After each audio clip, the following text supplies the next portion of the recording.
Hi, everybody. Welcome to Exercises Medicine, episode number 20. And today it is my distinct honor and pleasure to connect and really reconnect with a good colleague and definitely mentor of mine, Dr. Susan Sotir. And Dr. Sotir is a PhD, and she is a USA Triathlon level 3 coach who works with breakthrough performance coaching. I believe in Ipswich, Massachusetts. Is it still located there, Dr. Sotir? It Yes, is. still in Ipswich, Massachusetts. And what she specializes in is customized endurance, sport, and triathlon coaching designed specifically for the athlete's personal goals and life demands. I'm really looking forward to speaking with you today, Dr. Sotir, and welcome to the podcast. It's great to see you again. You too. This is going to be fun. It is. It is. So one of the things that I do for a lot of our guests on the podcast, really just as an icebreaker, is, what really would you say? What is your story in terms of how you got into coaching? So I got into coaching completely by chance. Okay. I was a D3 swimmer in college, and where I went to school, we had to do fundraising. And my choices for the fundraising activities were Saturday morning swim lessons, teaching the children of faculty members to swim, or an evening slot 2 nights a week coaching masters or adult swimmers. Very And interesting. I signed right up for that sucker. Um, and when I started with these folks, in the class, in the group, there were people who were really just adults learning to swim for fitness, up Mhm. through three professional triathletes.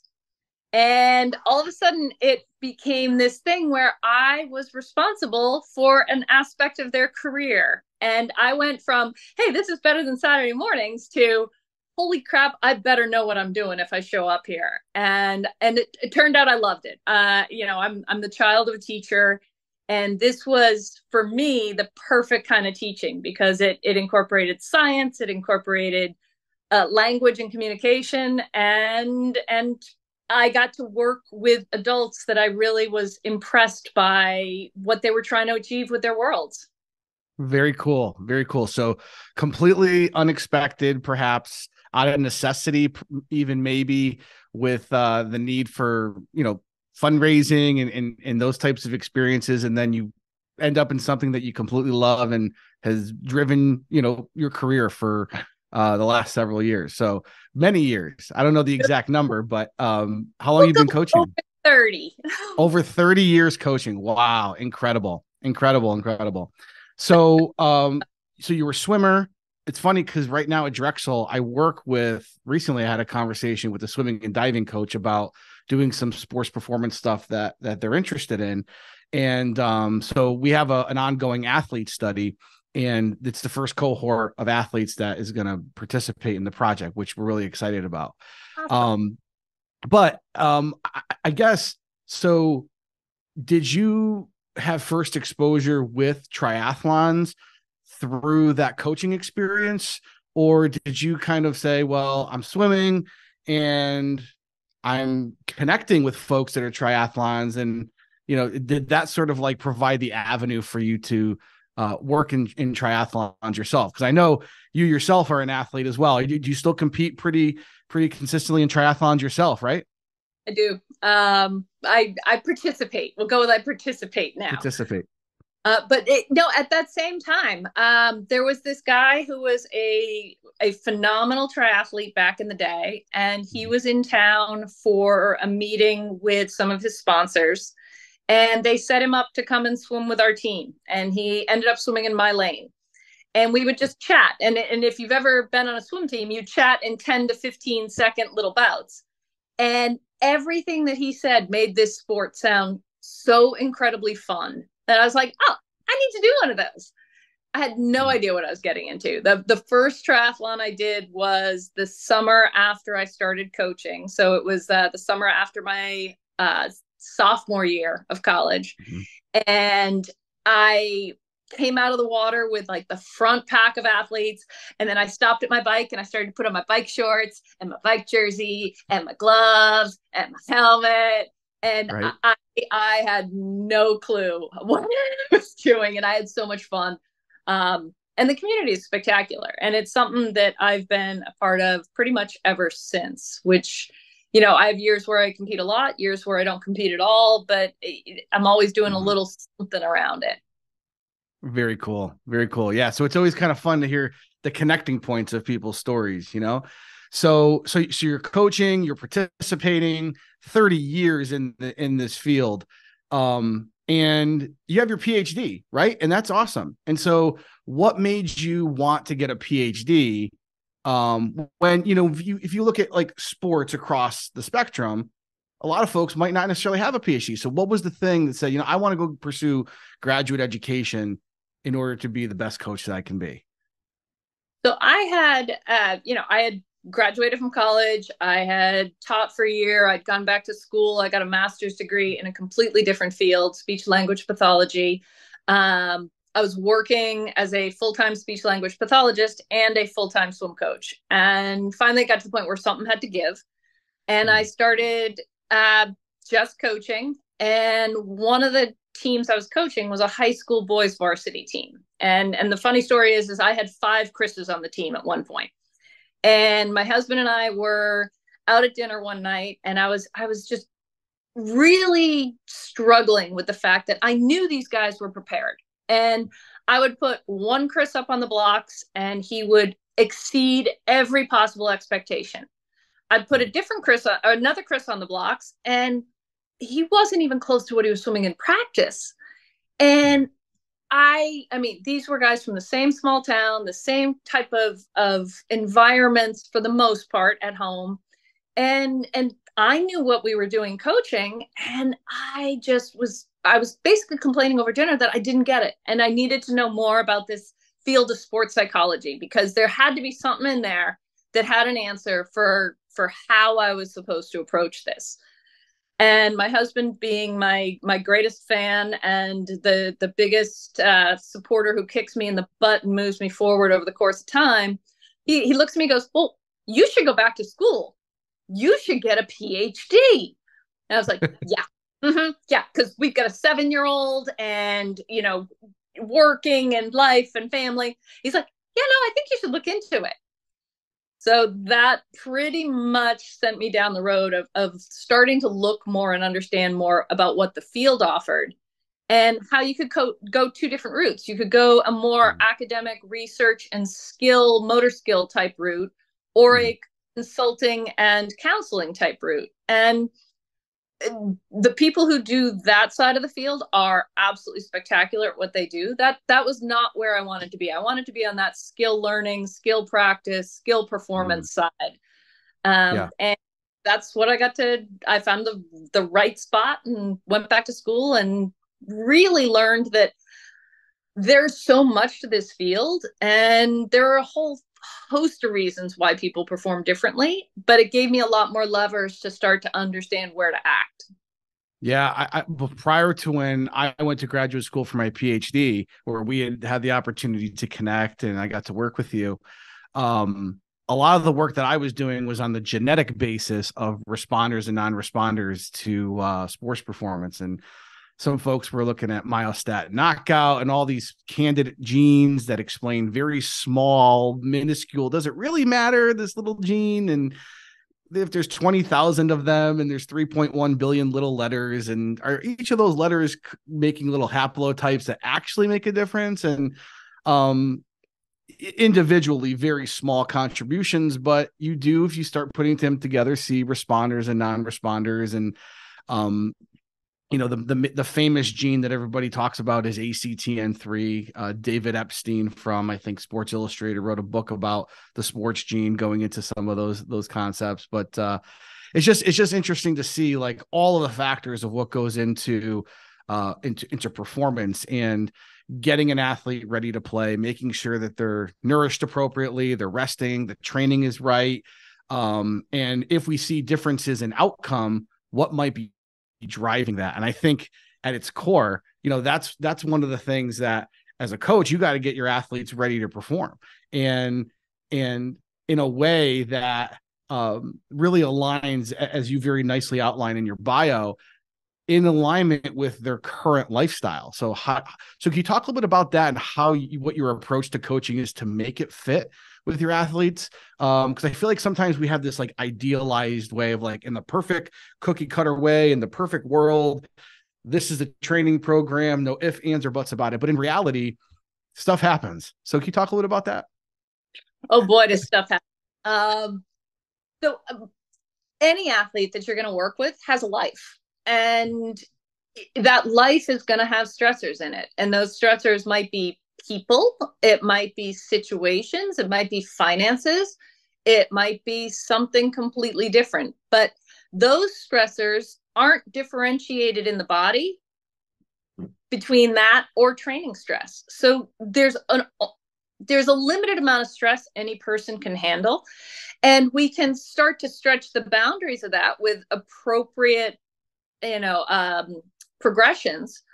But if the stress someone's experiencing is outside of what they are currently able to tolerate, something's going to go wrong. And so what we do as we're working with athletes is I quantify as much as I can quantify. And we work together doing a lot of stuff in and around research and data. And within endurance performance, we can put on GPS tracking devices. We can put on heart rate monitors. We use power meters on the bikes. We can use power meters on the run. It's not really a direct measure of power. It's a little bit more of a derived measure. But all of those things allow us to develop a performance profile of somebody that allows us to understand what their tendencies, gifts, strengths, weaknesses are. And we can quantify that stress load. Is it perfect? No, of course not. It's a made up number, but it's better than no number. And it takes into account the relative intensity for that person, the duration, the total volume, the time under tension, if you will. And by doing that, I can apply those stresses. I can apply progressions and regressions pretty accurately once I know that individual person and make sure they're actually communicating with me what their experiences of those stresses are. Because just because the heart rate monitor was high and the intensity factor was high doesn't mean the person experienced it in any kind of difficult way. Sometimes that's a breakthrough day. That's the kind of day where the magic happened. And if I don't hear that from a person, I can underplay what comes next, or I hear it from them and I can better appropriately apply what comes next to them. So Gotcha. it's really a play on stress and managing stress and making sure we're managing all of the context of the stressors so that we get the adaptations we're targeting and not drive somebody too far into the hole, or alternatively to miss out on something that was possible.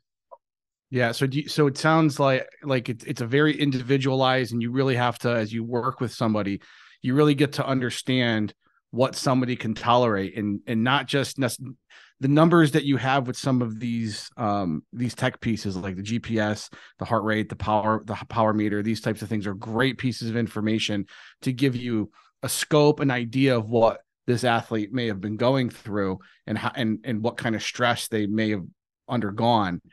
But it's not an end all be all. It's not a binary decision. You really have to understand the nuances of the person, understand what they may be able to have previously been able to take. And you'll say, well, this is kind of, it's very similar to like a doctor with their patient that they've taken care of for a very long time, right? Like, this is the symptom. This is what the person's bringing me.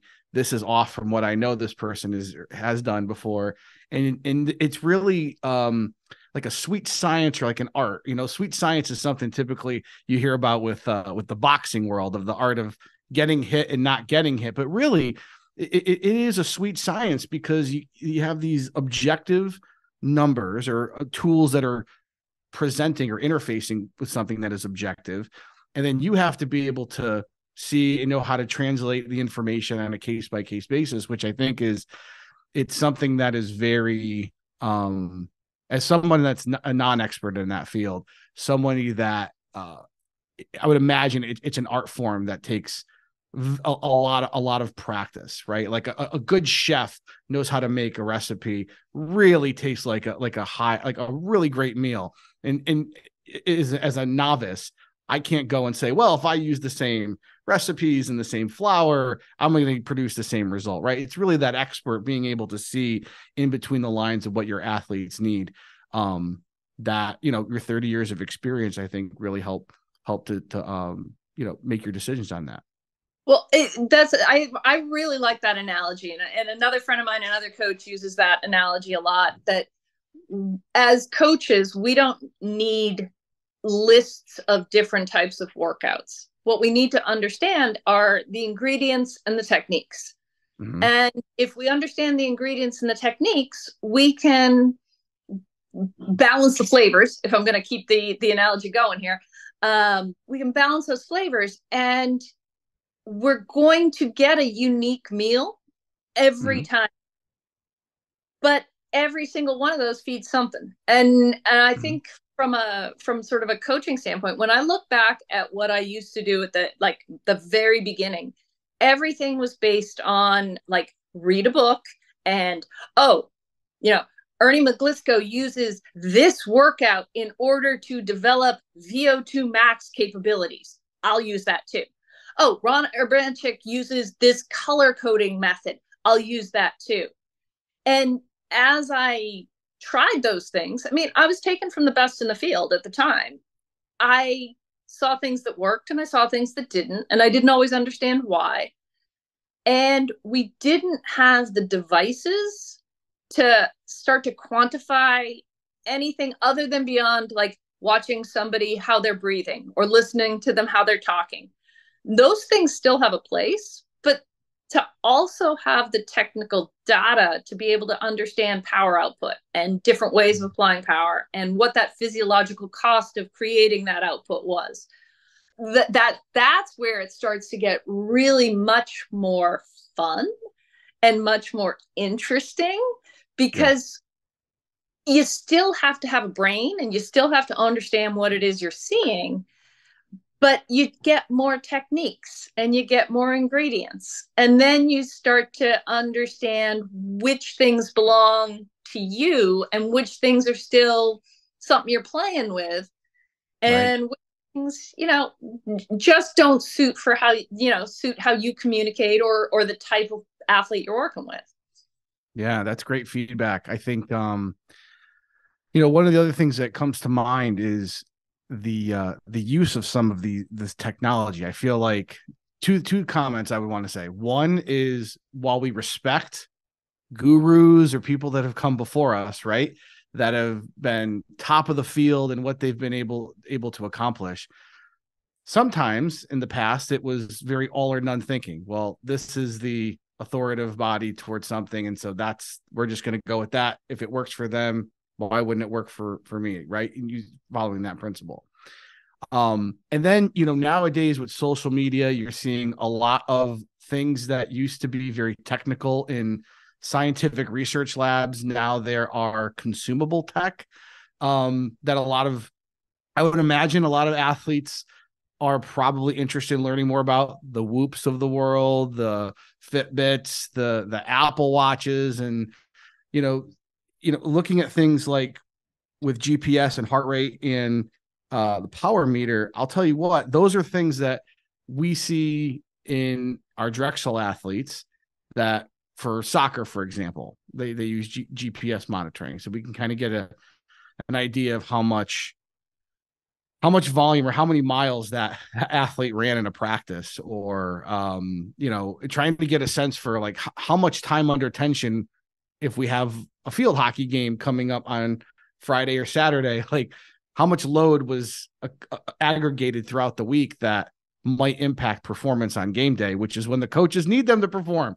So, having that conversation with the coaches where, hey, would you be open to, putting on a polar heart rate monitor for your athletes, and we can have a tracking system for that. and then using it in a way that is helpful. Now, the disconnect that I'm interested in hearing really your perspective is, it's great to have these technologies that can give us the data, but in the real world, when you're coaching, getting reports and these kinds of things, it takes time to download the data, right? Go into a website and look at stuff. So in the real world as a coach, what is the thing that you're like, I need to look at this data and this is what I need to make a coaching decision? It depends. It depends. Yeah. You know, using your example of the Drexel teams, if you put accelerometers on those folks, you're going to see that the starters are generally accumulating more load on game day, less load during the week. The bench is getting less load on game day and potentially more during the week, but potentially not. So balancing that information would be something that a coach would want to look at. For me, where I'm working with individual humans, I'm most interested in how the body is responding when I expect it to respond a certain way. So if I am asking somebody to do, I'll go with a session that I gave one of my athletes this week, a series of threshold intervals. And when in endurance sport, when we're talking about threshold, I'm talking about it as maximal lactate steady state. I am testing it for the most part through profiles as opposed to direct lactate measures, but the profiles are pretty good and the calculations are pretty accurate. So it's a fairly good value. Well, if I have somebody working at threshold, I expect to see their heart rate rise to a certain level when they're doing that threshold interval. And then what I want to see during the rest and recovery interval is I want to see a fairly steep slope of that heart rate recovering back down to a more endurance or just slightly above their endurance heart rate. I don't want to see a gentle slope or no slope at all. Right. When I look at a workout like that, that's what I'm looking at. I'm looking at, did they do the workout as it was written, as it was designed? Were there any gaps in the power? Were they stalling out any place? And then what did their heart rate do? Did it climb as I would expect when they were doing, this series? And did it recover as I would expect doing this series? And if something is off there, well, then I want to know, hey, are you getting sick? Are you super tired? Did you sleep last night? Did you eat going into this thing? I'll have a series of questions. And if it's as I expect, it's like, hey, nice job. Good work. Gotcha. That's amazing answer, because I feel like that's a major area of some of the coaches that we're working with, where they're like, this data is great, but I don't know what to do, kind of thing. And so having someone that works with humans, that it's helpful to hear, I'm looking for signifiers and metrics that are giving me an indication of, is this athlete responding the way I am expecting them to respond in response to a training stimulus. So that's really helpful. You also brought up the use of heart rate, and I like that as one of the biological markers. But there's a big interest now in heart rate variability. You put a lot of weight behind heart rate variability compared to just a resting heart rate, generally speaking. So it has a place. So we were actually beta testers for Whoop. We still have a large number of our athletes who wear their Whoop daily, and we aggregate. We have that data coming in.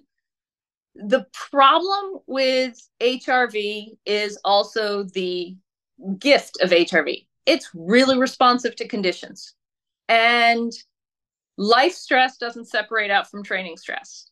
And sometimes training stress has to be high enough that there's a load on the body that does create a bit of suppression on that. So is it as easy as red light, green light? it shouldn't be as Mm. easy as red light, green light. There should be education around it. There should be a conversation around it because it is telling, and you can very often pick up that somebody's getting sick before they actually are starting to feel sick. You can start to educate on the challenges offered by alcohol or lack of sleep, pushing your body to to its limits, if you will. It offers windows there. But something like performance day, in our case, let's say you get to race day, you get to Ironman day or half Mhm. Ironman day, and you wake up in the morning and you look at that HRV, I almost can guarantee you it's going to be in the red. Particularly if you're an amateur athlete, somebody who's not doing this for a living, because you're stressed out because it's a big event. So you don't sleep well and you feel that stress and it shows up in in that heart rate variability. But you need a certain amount of that tension to race well. So Exactly. that's where that red green needs a little more nuance and a little more someone to help people interpret it when it comes along. But yeah, no, if you're out drinking the night before and you get red the next morning, well, sorry, you booze, you lose. So Exactly. I'll tell you what, I hardly ever drink anymore since I trained jujitsu seriously because I just don't perform the same way. And so it's like I'd rather train and feel good and than not. And so that's a major lifestyle change that I've made since I've taken on a activity that, you feel the consequences the next day. yeah. Um Also sometimes we are, in my case, I'm working with adults, right? mhm, And in the adult world there are going to be times and places where that is part of the culture or part of the socializing or part of the event, and it's like, yeah, I'm not going to slam you for it, but you should know it's going to have an effect on you. And, your motor skills won't be as fine. If you go swim, which is a mix of fine motor and gross motor activity, yeah, no, you're not going to have the feel that you normally would, but accept it. It's exactly. the cost of it. So what? True. So it sounds like, not to do a callback of our previous work together, but it sounds like we need some predictors to be able to parse out the total variability in heart rate variability and figure out, you know, how much of the variance is explained by these other factors that are not necessarily directly attributed to the training, right? Sleep the night before and perceived stress the day of and those types of things. And we don't have a lot of those. There's a lot of that type of stuff that's being, I guess, added into the Apple Watches and things of that nature. But I'm sure by the time it really matures to full validity to the point where it's like spot on, it's going to take some time for that. So Yeah, hopefully but as time goes on, we keep growing with it. yeah, but what we also have is conversation and trusted relationships and being able to have athletes be transparent about how something really went, as opposed to giving you the answer that they think you want or the one that is socially acceptable. Because when somebody tells you the truth, they've got a pretty good gauge on where they're at, and they know. Exactly. I'm so glad that you brought this up. Literally, on many podcasts, it comes up in some way, shape, or form. Is I am like in love with the character trait of self-awareness and just like let's be honest with ourselves. Let's not give the prototypical stock answer to something, right? Right. And what's really going on, right? And sometimes when if you did have a drink of alcohol, let's say, and you didn't perform as well, do you find that athletes are typically like, you know what? Yeah, that I definitely think that's something that contributed to my performance today. Or do you find that, folks aren't fully on board with expressing themselves fully, that they look for other reasons as to what to blame the performance decline? Athletes are the hardest self judgers No, I can't say that. Artists are the same, dancers are the same. Mm-hmm. People who invest in performance are incredibly self-judgmental. It allows them to it allows them to progress forward in many ways because they can very clearly articulate the things that didn't work and look for different ways to approach it in the future. But we also, as a group, are looking for an answer.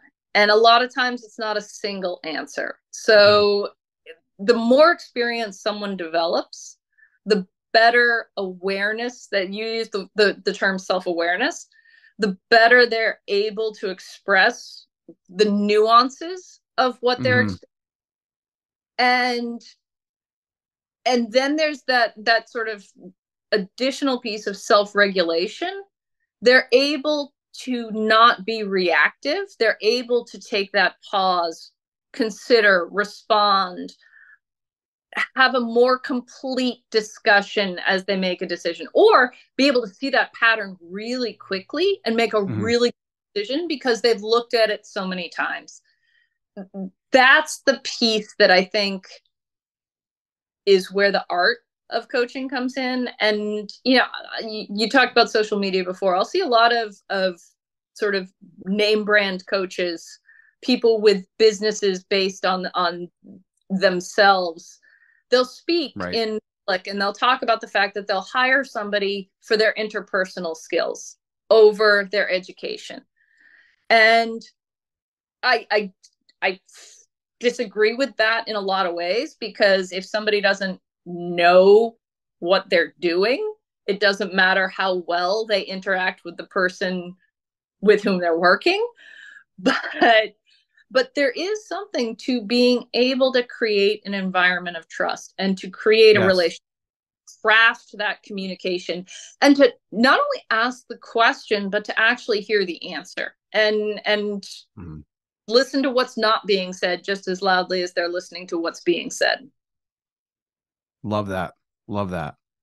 I want to shift gears a little bit and talk a little bit about well, maybe not super shifting gears, still in the same domain, but for folks that are interested, my sister just finished a half marathon last year and she's really getting into it. And so what would you say for people that maybe are marathon runners, half marathon runners, and then want to make the jump from a single sport to triathlons, right? What are some common misconceptions that you typically see people that are maybe amateurs that are trying to get into it for the first time that they're making? I think there is so much technology available, and triathletes are gadget people. I mean, we really are. And it can look like a barrier to entry because when you are looking at the sport, if you watch a race, they show the professionals, and the professionals are teched out, and it's amazing the types of equipment modifications that have been Mm-hmm. discovered and made over the years. But the reality is it's a very simple sport. You need to be able to swim at least well enough to cover the distance. You Mm-hmm. need a bike to ride with a helmet that is relatively recent, because there are some standards for helmets. And you need a pair of shoes to ride the bike in and to run in. And they can be the same pair of shoes. And we forget that because you see people hiring folks like me, and you hear about training plans and you hear about, aero everything. But the reality is you go for a little swim, you hop on your bike and you go for a little bike ride, and then you hop off the bike and then you get over the legs, and then you go for a little run. And you got to eat some and drink some and take in some salt. And other than that, it's just really being willing to try out each piece and to build things up to a place where you feel confident and efficacious about each sport well enough to start. Mhm. And once you start moving, just keep moving forward. It's not nearly as intimidating as as often it's made out to be. Like people be like, oh, triathletes are the, this and that, this whole version. No, we look like everybody else. We have the same variety. We have the same different body compositions, different approaches. It's a really welcoming sport. And, you know, it's starting to have a lot more people who look different than me, which is a phenomenal step forward in the sport. Yes. And it really just, like, personally, I want everybody to come play triathlon because it's fun. Yeah. I also think everybody should know how to swim at least well enough to get from a little bit of a point A to a little bit of a point B just to protect Yep. themselves. But there's a race here in Boston called the Boston Triathlon, and its motto is swim, bike, run, celebrate. And I really think that should be all of triathlon's motto. Correct. Swim. Yeah. It should be something that's fun. So Well, I will tell you this, my brother too. I love that. I'm going to tell my brother to watch this because that advice super important. So my brother played football. I think looks up to me. Kyle, hope you still look up to me. And he is doing his first half because I think probably because my sister successfully did it, right? So a lot of times I feel like people have like, I got to have the best shoes, or I got to buy that watch, or I need the sleek gear, like the right aerodynamic, swim gear. I'm just saying, like, yes, that is great. But I think what you're saying is the barrier to entry is like, if you have a bike, if you have a pair of shoes, if you know how to swim, if you know some basic skills of how to run, you can get started. And it's like, and you need a bike, and you need to be able to be knowledgeable enough how to fix it. If you're riding in the bike, has a malfunction and you need to fix something, right? Pop a tire or something like that. I mean, even that people come along like that. Yeah. That one, people can hide behind that one for a long time. Yep. Lots of people have, but don't be afraid of it. It's not that hard, I swear. But also there's relays, and if it tends to be the swim that's the biggest barrier to entry. Okay. Particularly, if you're working with or in and around folks who grew up in cities or in really rural areas, not a lot of pools, not a lot of places to swim or to learn swimming. So do a relay. Find somebody who likes to swim. They swim, you do the bike and run.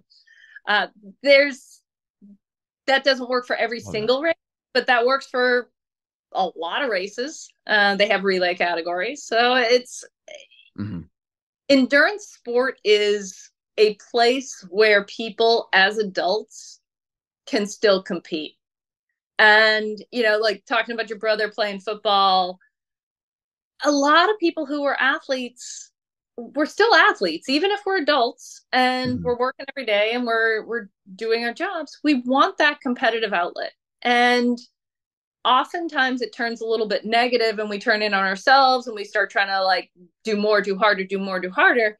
But there's a whole world of places where you can do this. And football player brother might be at a little bit of a disadvantage in the half marathon world, right? But so what? He's not going to, he's not gunning for a professional contract. He's out there to challenge himself and to challenge himself in the presence of others. And the presence of others lifts us up in terms of what we can do. Like there's a lot of reasons to do this kind of thing. Well, the thing that really resonates with what you just said is like when you're done playing your sport, whether it's high school or college level sport, a lot of folks go on, they still have that competitive itch in them, and they may not be playing football or any sport, fill in the blank. But depending on what the sport is, that team cohesion, that team, that community of people that are supportive of you. That was the thing that made me shift, as I told you a few weeks back when we spoke on the phone, that made me shift from being the ultra competitive sort of cares all the time about what people think of you. I guess you would say like alpha persona, trying to let, competitive, to just going to a gym and lifting and I wasn't really enjoying it. And it was when I transitioned into a competitive sport that was not professional, but had that same community, that pushing each other, support, right? That friendships that you build in that process. That is the thing that made that my specific sport click for me, right? Like, and I think that to what you're saying is there's a lot of tenets that football players, I think, as an example of my brother's case, could absolutely start and get a start. And let's first start with the half marathon that he registered for, right? But that has similarities. Hell Week, a lot of times they call it in football, is like the week, right? It's in the middle of August and it's right before the season is about to go into preseason. But there's a lot of running hills. There's a lot of conditioning that he's used to, right? He's used to that. But going from the couch to that, that I think is something that he would admit that he has to work on in terms of, not just going from the couch to 100% right off the bat, because that's how I think you'll see attrition, and making it go every single day. Right now, I was just texting him last night about it. He's like, my knees and my feet are killing me right now. Right. And I just said, I don't know what you're going through because I've never run one, but if you want me to run in it, I'll register and I'll fly down to Florida. We'll do it together in February. But I don't know. I mean, is that a common misconception you see too? Is just managing expectations from what you were in like your glory days to trying to do something tough? Do you see that sort of like big brutal gap? I mean, that's the hardest thing, right? Because I could do this and now I can't. And that's not acceptable to me. So I just will. And many people who have been really rugged athletes can push their body beyond what the tissues are prepared for. Yes. And that sometimes doesn't work out. When I'm working with somebody who always wants to do more, and I'll be like, first of all, like your muscles might feel fine, but you've got, a whole hormonal thing going on underneath to fix what we broke down over the weekend, and your hormones don't have feelings. So let's just take a step back. Yeah. The other sort of thing that that usually hits home with folks is if you got a puppy, you wouldn't get the puppy out for a 10-mile run on its first day on the leash. Like, that the poor little puppy has to get stronger. First, his bones have to get stronger, then his muscles have to get stronger, and then all the connective things that are holding those together have to get stronger. And even if you have a dog from a puppy from a breed that's a running breed, you still have to very slowly progress that pet up to the point where they can tolerate what it is you want to be able to do with them. And why are you different? Mm-hmm. Exactly. Like, you're not. Sorry. You're not. Exactly. So true. So let's treat that progression much more like the developmental progression that it is. You're going from puppy status to alpha dog status or big dog status. Let's take the in between. Let's not skip steps, because that's just going to come back to haunt either you or me. And I don't want it to haunt you.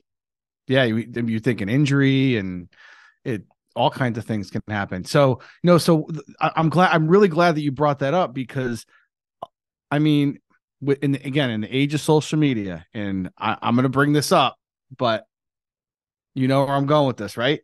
Do you have an idea where I'm going to go with this? Where am I going? I think the hero mentality, but go where you going. Well, the David Goggins of the world, they see these folks that, oh, well, I was 300 pounds and I ran 24 miles and my feet bled and I had all these things, right? Like sometimes that's a nice, what he is able to accomplish. Incredible, right? But to your point, the average person trying to do it for the first time, right? That's not, you can't have the expectations that you're going to go and accomplish what he was able to accomplish. And he had a lot of other drivers behind it. And there's, so I don't know what your thought process is on people that, oh, well, I could do it. Like, I'll just keep watching David Goggin videos and that's going to, and I love, the message. And if I've read his book before and what he went through and what drove him to be this sort of, this callousing of the mind type person. I like that. I think there's a lot of good that comes from that, but the training side of it could be an overtraining disaster for a lot of people, I would think. Everybody needs an inspiration. And for that, David Goggins' story resonates with people for a reason. It's the story that we all want to be part of, right? Or so many of us want to be part of. Overcoming, doing hard things, being able to show up when times ask for that, right? What we forget is that we're looking at his, a later chapter in his book. We're not looking at the early chapters in the book. And in those early chapters, I am certain there were times where his body was hurt or experiencing fear or any of those other pieces, because the only way you learn how to overcome those is by going through them and experiencing them and recognizing what worked for you to move you forward and doing more of that and doing less of what didn't help. Exactly. Where the challenges are always going to lie are when that idea of if you can see it, you can be it. It's true. But you're not necessarily able to be it right now. And there are some intermediary steps that are necessary to allow you to be in that place. And some of those steps are uncomfortable or difficult to experience or you don't really like. And that's okay too. That's part of the deal. But if you go through whatever fire it is you're trying to go through to achieve that type of aspirational sort of heroism in its own way, well, you have to do a couple things. You have to make sure that you are nourished, that you are intact, and that you're not hurting anybody else as you are putting yourself forward through this, because that will come back to haunt you one way or another. But where folks step forward and start going too hard and too fast and too soon, you keep doing that and you create weaknesses in the system, right? There become weak links. And those weak links might not be a threat the first time you do it or the second time you do it or the 20th time you do it. But if there are weak links there, then there's a vulnerability there that you would prefer not to have if you're going to step forward and face something really hard. You want your mind to have to do the work of overcoming, not your body. And that, I think, is the point and place for training, preparation, appropriate progressions, making sure you eat and nourish yourself and fuel yourself in a way that you not only restore what you've used, but you provide the resources to repair what you've broken. Right. Aspiration is human, and we need it, and we should have it. We oftentimes are told to be satisfied with less than what's possible, and that's a disservice to people. But at the same time, asking people to step forward into an arena unprepared isn't exactly a recipe for success either. Yeah, that's beautifully said. I think the word that comes to mind that is you can absolutely achieve anything that you want if you have the right mindset, you have the right direction, the plan. Eventually, if you right, eventually, not tomorrow, not right. Eventually, if you put in enough, in some of the students that I teach about preparing for stats and stuff, right? Like I teach stats this term. If you practice this every day, eventually it's going to all just click, and then you're going to look and you're going to know the whole thing, right?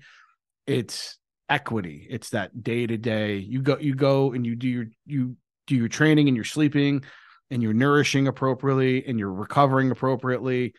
If you're doing that one day, you might be like, I don't necessarily know if this is, I don't really feel any different. You do it by day 100, you're going to start to notice that you're going to start feeling different. So that word eventually, I think is one that really can give people hope, versus, well, settle for less than what you're capable for, and that'll be good enough. That's the thing that I talk about with my dad a lot is he's like, you never settle, which is fine. That's just part of like never good enough is not acceptable. Right.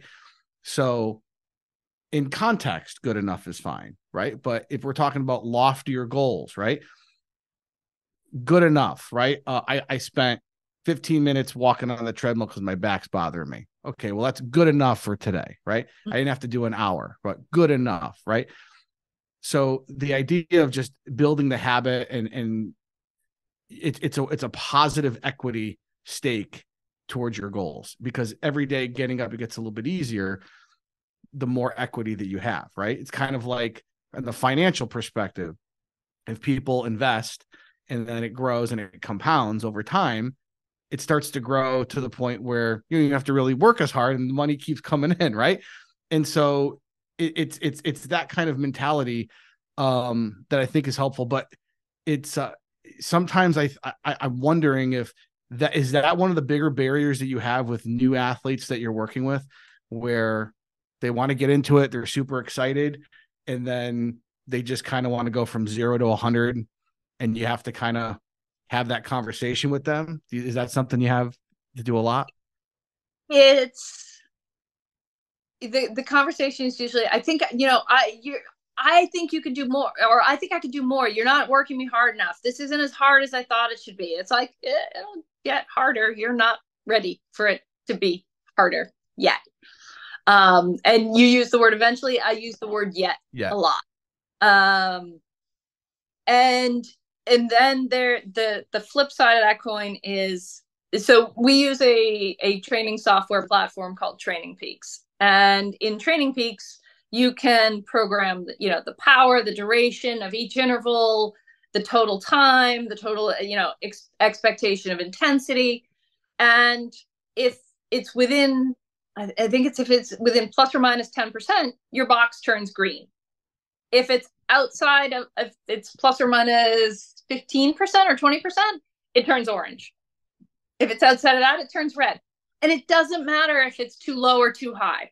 Mm-hmm. You either get green because it was within the boundaries of what was expected, or you don't. And those conversations, when people are constantly red because they're always doing more, and it's like, you're just making it so I'm going to put in less, because if I know you're going to do 10% more, well, then I'm going to put in 10% less, because the progression doesn't change just because you are full of piss and vinegar.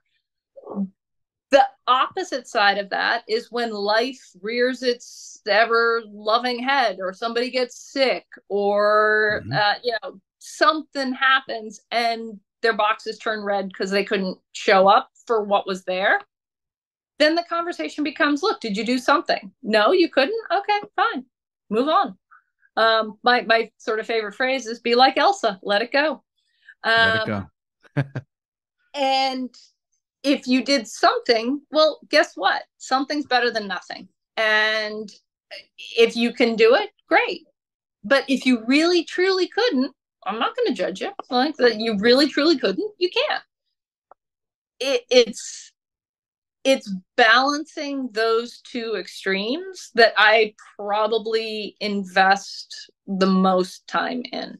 But I'm Gotcha. all really, really fortunate because I work with people who, we have conversations, we have email exchanges, we exchange information through this platform. And when when someone's really not showing up, the question's going to be like, what's going on? What's happening? What are we doing here? And if the answer is, this is overwhelming and this is overwhelming and this is overwhelming, it's like, all right, what can you do? I don't even know if I could do more than 10 minutes. It's like, could you do 10 minutes? That's not even worth getting changed for. It's like, you don't really even have to get changed. Like, 10 minutes is worth it, because by the end of the week, that's 70 minutes. And by the end of the month, that's 280 minutes, Yeah. right? It just starts to accumulate. And once people kind of see that happening, then they usually will settle into whatever's in the box, just do what's in the box. It's just easier to do what's in the box and not think about it, because we've developed a trusting relationship that it's enough.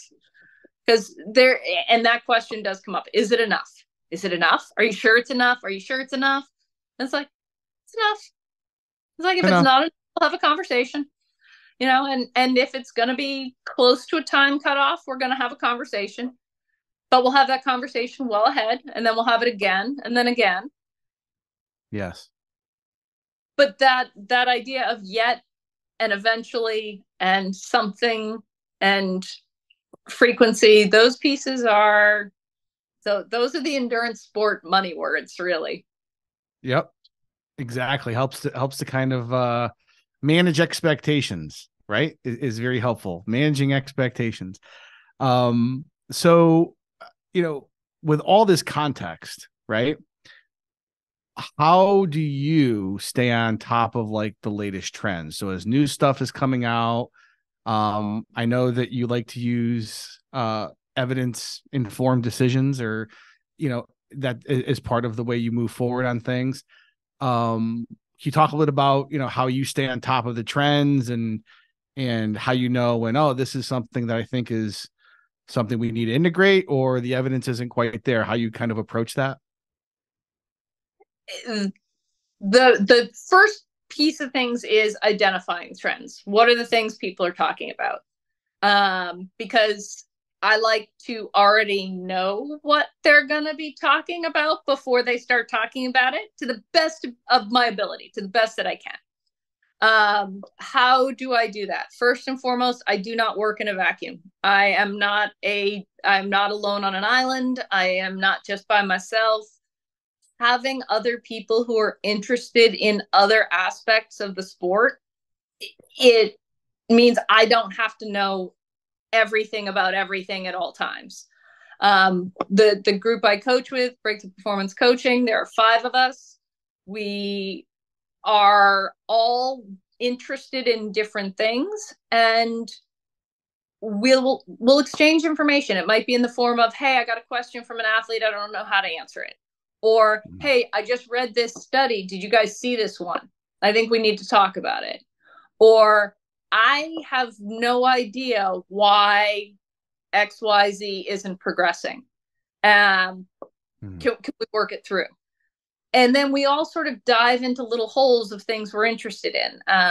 We do an education day every year. We do like a full-on 8-hour scripted out day. And we were just talking about it and kind of like, what are people reading, thinking about, looking at right now? And no one's telling us to look at these things. Like, we've all got this inherent curiosity to understand something about what it is that we're doing. So step one, I don't do it by myself. In addition to that, I have folks outside of this group that I work with and people who are interested and interesting and just have conversations. It's like, oh, wait, what did you just say? Like, I do not know that word. What was that word? Right. That's a super cool way of doing it.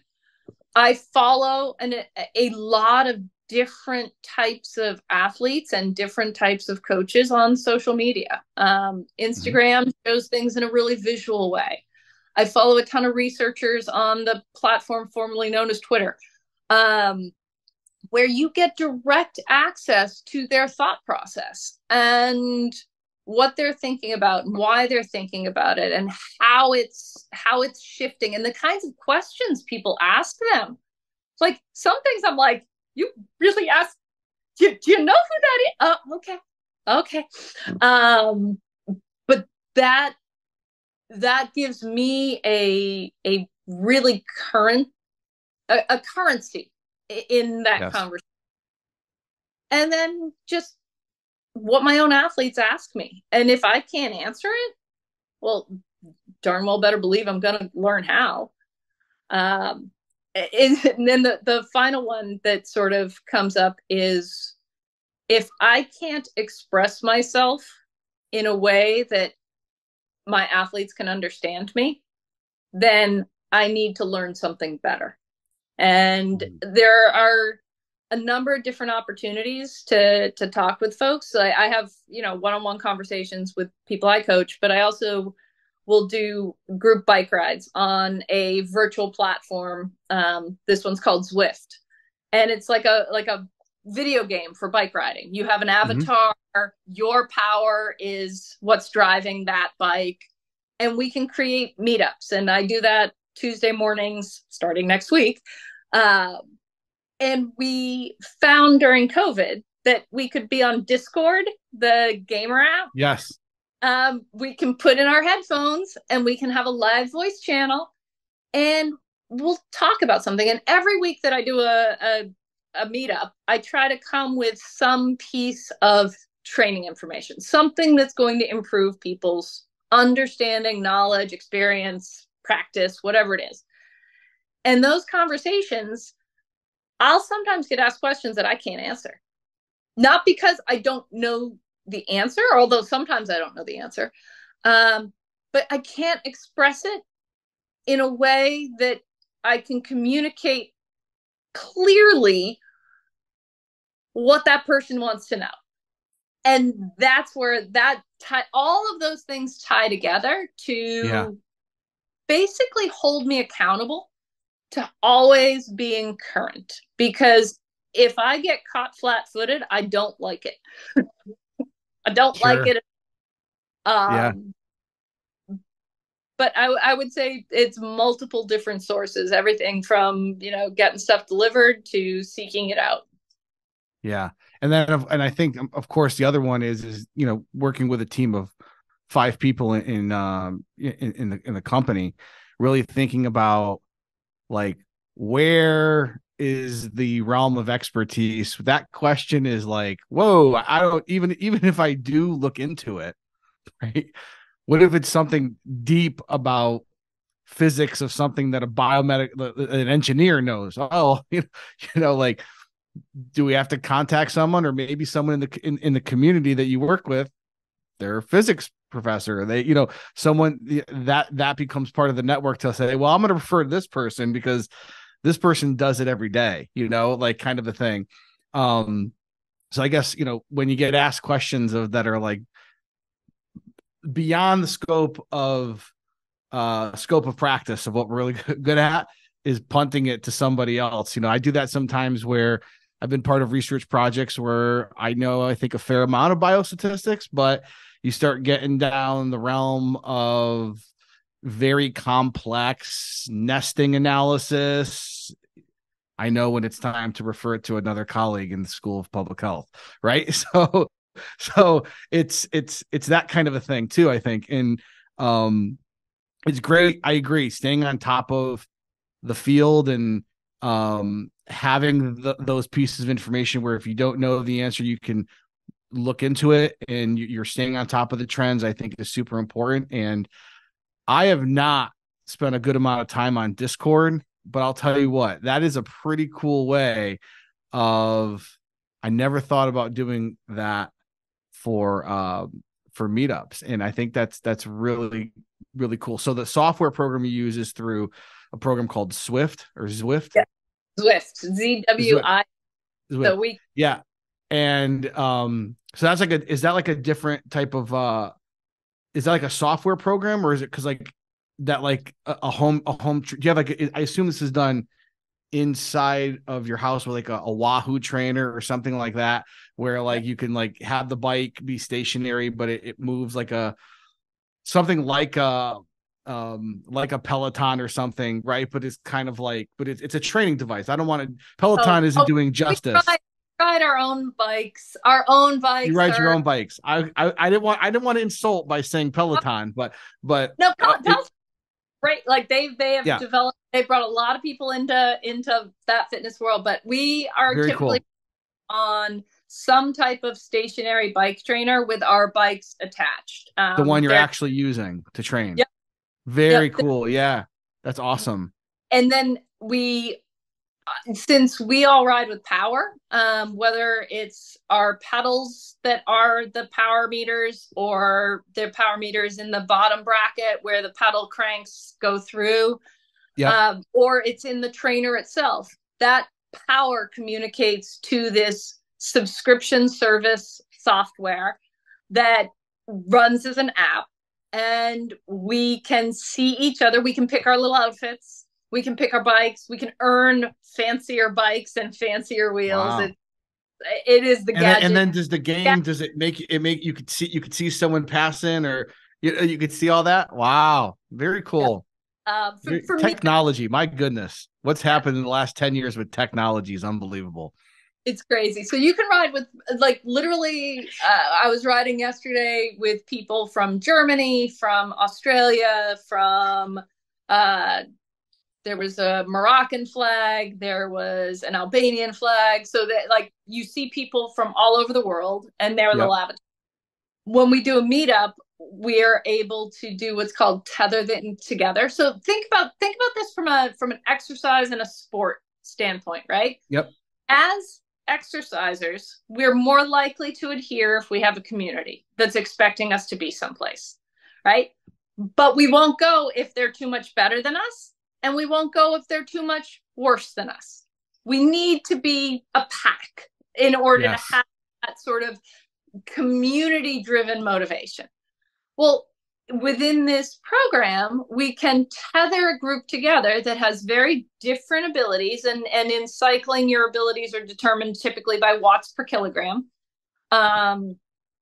We can tie together, 26-year-old super stud, 6 foot, whatever dudes with me, little old lady, with someone who's a complete novice, and we can all ride together at our relative output, and the group stays together. And then you can message within this, but it's a little clunky.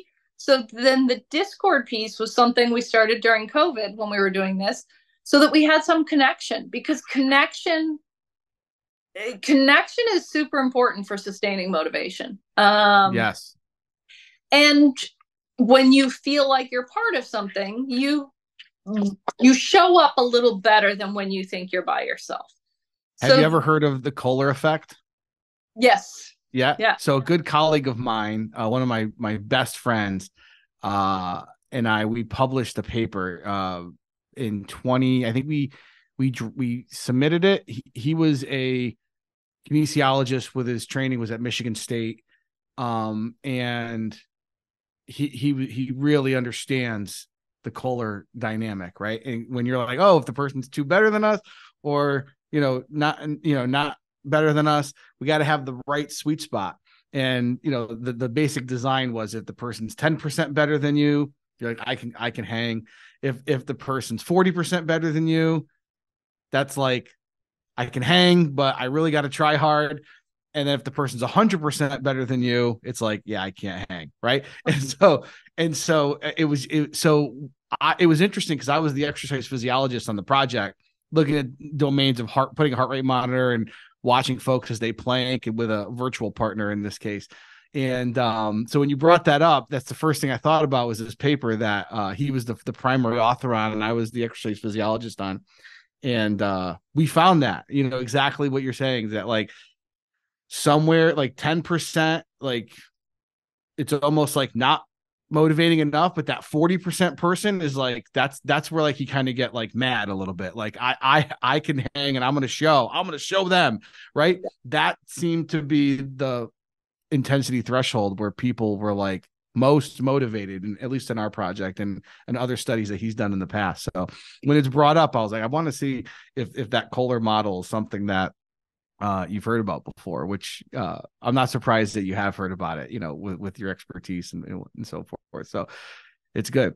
If it's okay, I wanted to ask you, I like two major questions left, right? And one of them is, I think, the field of coaching, which I know that you are very passionate about. But a lot of people that go to grad school for exercise science or sports psychology or kinesiology or fill in the blank type of domain in exercise science and sports medicine, is, what would you tell people that like, oh, well, if I go to grad school, I'm going to go and I'm going to get my PhD, right? Because some folks that go for a master's degree just stay on the PhD by proxy, right? And it's only a couple more years, and then I get to be an academic professor. And a lot of folks go academic, but it's shifting a little bit. And you're seeing a lot of PhDs in the field really have an interest in industry and other types of career avenues. So can you talk about the promise of coaching as a career for folks that pursue graduate degrees? It is one of the only truly applied sport and teaching integrated professions. I get to work with all of the sciences, but I also need to teach and reflect that information to people who aren't necessarily interested in what I'm doing behind the scenes. Mm-hmm. When I sort of look at what is often considered success in the world, it's very often office bound and suit wearing and comes with a paycheck. And I sat in that world. When we worked together, I was a professor. I was a professor of research and statistics at effectively one of the greatest institutions known for sport and physical education. I left the job a million girls would kill for and went to something that didn't have any of those status type pieces associated with it. But my place in coaching, the reason I love coaching, my value to others is in inviting them into an arena that they are uncertain they can achieve in, and showing them how they can. I may not be influencing millions of lives in a small way, but I'm influencing one life at a time in a relatively large way. And if I have to leave a legacy in the world, that's a legacy I'm proud of. And I also get to put food on my table and a roof over my head and have a profession.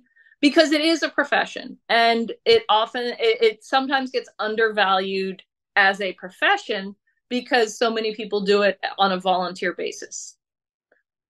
Sure. Well, you know what? Great. Super. More coaches means better access for everybody. But good coaches are life changers. And that's, I think, where this role for me really matters. And I love the science side of things, but I really struggle with the research question side of things, because research questions are so precise and need to be, because you can't answer a vague question. That precision for me was really challenging because I see things in that global applied way and right. all the features that can be impacting on it. And I want to act on all of them. I don't want that sterility of needing to be so clean to be able to answer something. I love being able to have a lot of different factors that I get to consider that come out simple for the person on the other end. Yeah, I love that. And one of the things that really stands out that you said is, like, in academics sometimes, and I've been someone probably guilty of this at times with some of the projects I've been involved with, but asking the question for question's sake, to contribute to science for the sake of contributing to science. Which is great, knowledge is good. We need knowledge. We need questions.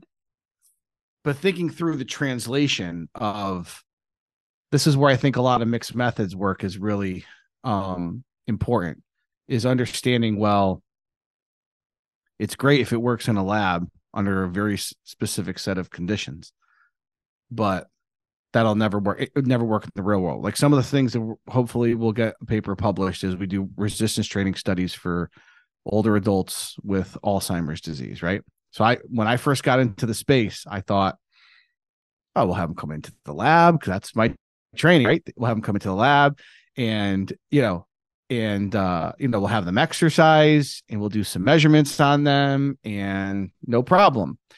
And then when you start getting into it, and that goes to show, like, I knew a lot about exercise. I didn't know nothing about caring and treating people that live with cognitive impairment and the safety aspect of things. It's like, no. You're going to take your whole exercise stuff and you're going to bring it to this PACE program where they're safe and we have transportation and everything else already figured it out.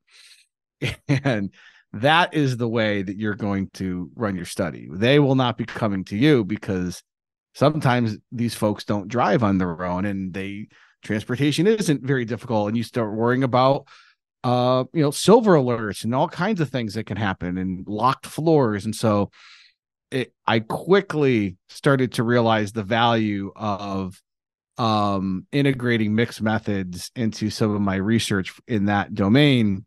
Whereas historically, I was always trained as a very quantitative, randomized control trial type of scientist, right?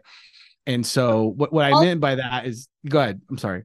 I was going to say, we need both of those. We need all of those. We need all of us, because it's a huge question. And it's a huge question that does not have a single answer and does not have a simple answer.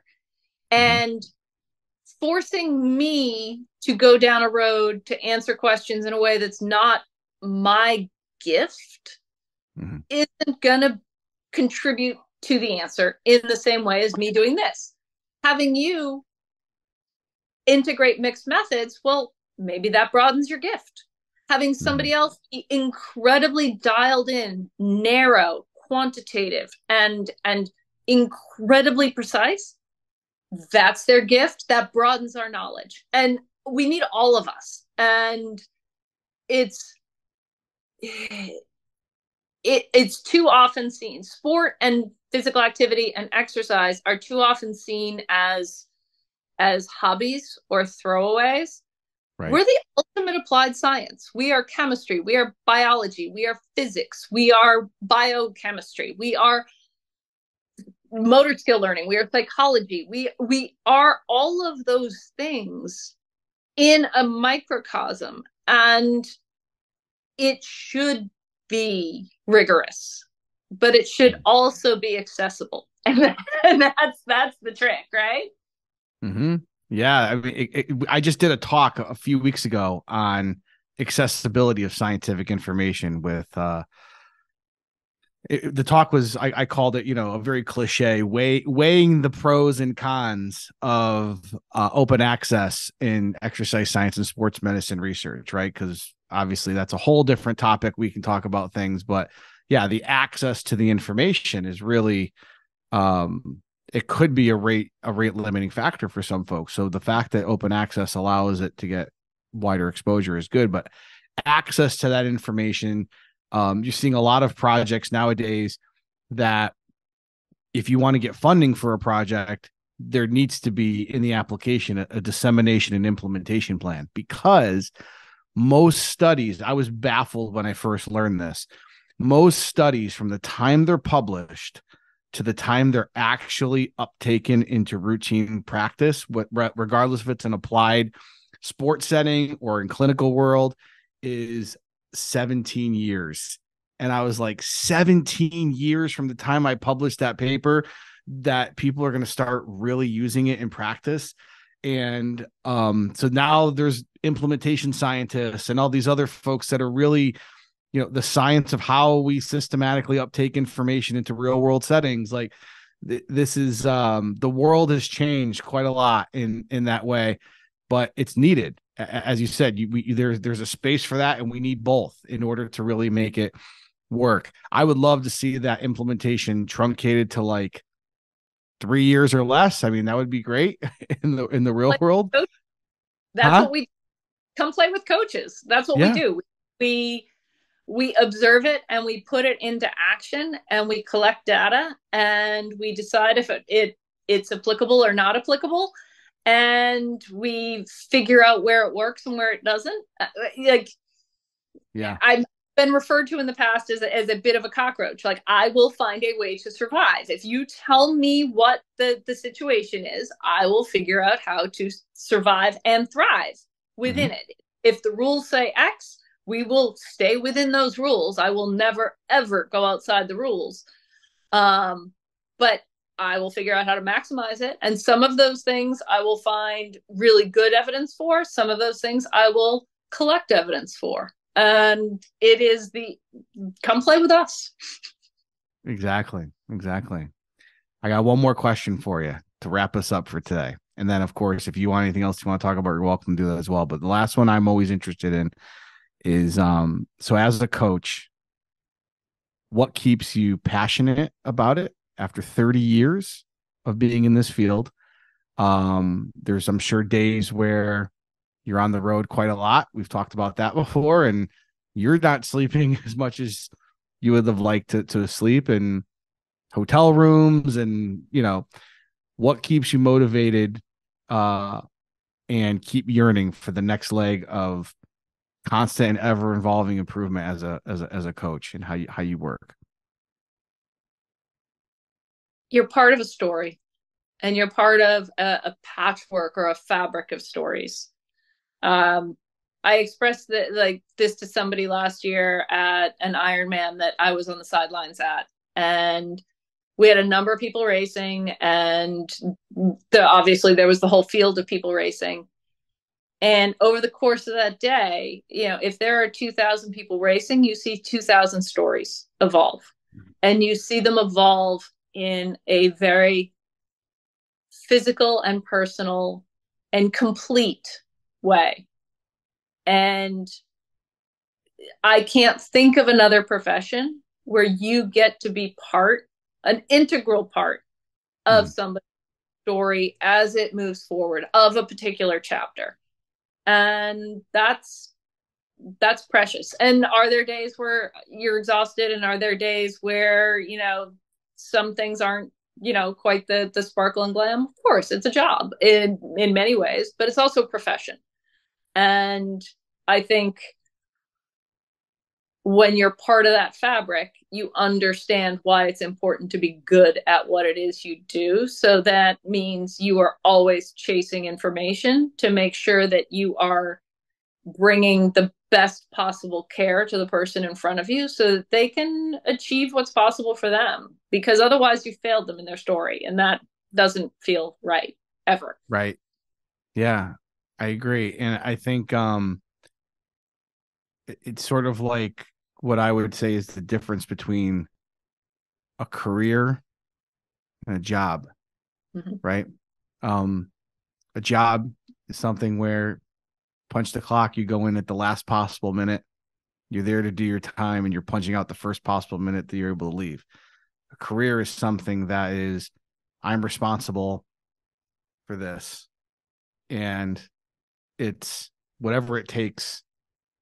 We have to get the task and the objective. We have to be part of this person's story. And I'd be willing to bet that a lot of coaches